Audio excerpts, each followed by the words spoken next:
Okay, in this unit we're going to talk about continuity.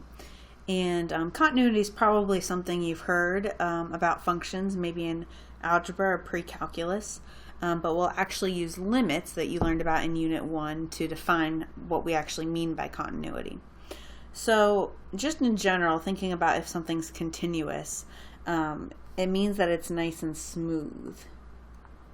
Okay, so you may think of it that you can draw it without ever lifting your pencil. Okay, but we'll actually say what that means with limits. Now we've got, this says 3 types of discontinuities, but we've actually got 4. Oops.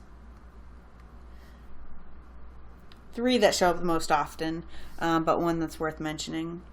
So this first type, we'll notice that right here this function is discontinuous.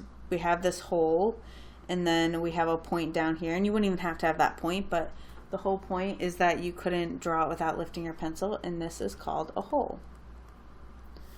Okay.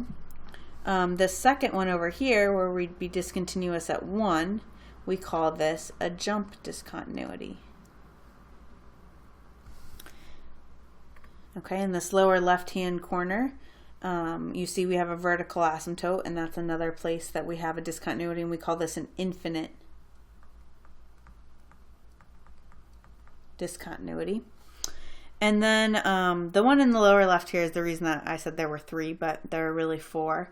And here what's happening is as the x values get closer and closer to 0, this graph is oscillating up and down infinitely faster. And so this is called an oscillating discontinuity. So we don't see it that often, but it's good to know that it actually could happen.